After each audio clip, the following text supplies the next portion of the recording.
Benin Cashew is an innovative program aimed at strengthening and growing the Beninese cashew sector. Its goal is to create a more productive, competitive, sustainable, and inclusive economic growth engine for the people of Benin. It's being funded by the USDA and is being implemented by TechnoServe and our partners at CRS.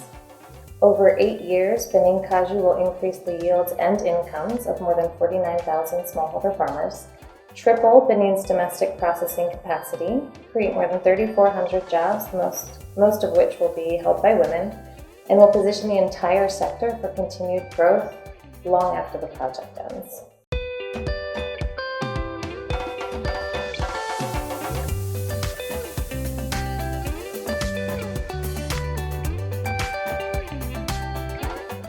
TechnoServe travaille avec des hommes et des femmes pour bâtir des fermes et des entreprises compétitives qui contribuent à la réduction de la pauvreté, à l'augmentation de la résilience des bénéficiaires et de leur communauté.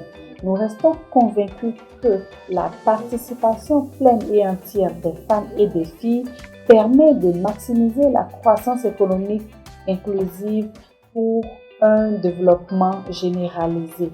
Au sein de la production agricole et notamment dans la filière cajou, bien que présentes, les femmes sont confrontées à des difficultés en ce qui concerne l'accès aux facteurs de production, notamment la terre, les ressources financières, la technologie et les formations. Au début du projet Benin Cashew, la participation des femmes était d'environ 20,57%. À fin décembre 2020, ce taux est passé à 34,67% au sein de la production et à 39% au sein du projet. L'objectif étant d'atteindre au moins 40% de participation des femmes.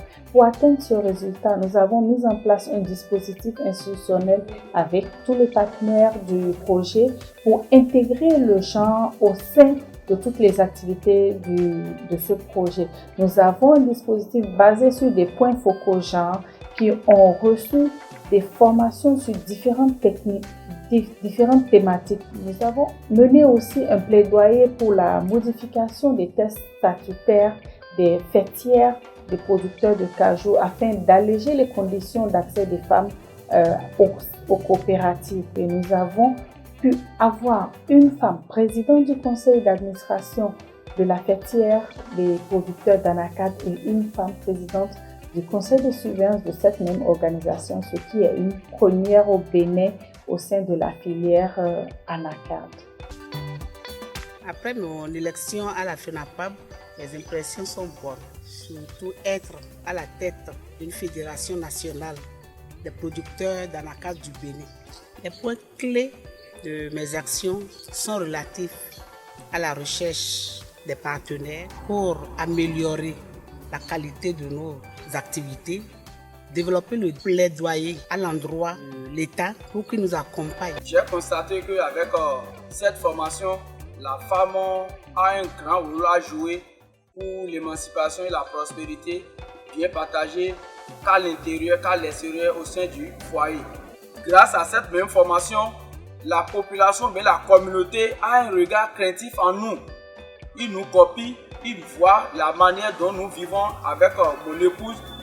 Grâce à cette formation, nous avons pu réaliser beaucoup de choses. Cette formation que nous avons eue sur le champ nous a réveillés par rapport à la femme. Parce que dans le maillon production, on a constaté que les femmes n'ont pas assez à la tête, donc du coup, elles sont marginalisées. Donc sur le terrain, nous voyons à ce que les femmes sont prises en compte. Et comme le projet le recommande 40% de femmes, il faut dire que ce n'est pas facile. 40% des femmes dans tout ce que nous faisons, on doit pouvoir toucher au moins 40% de femmes.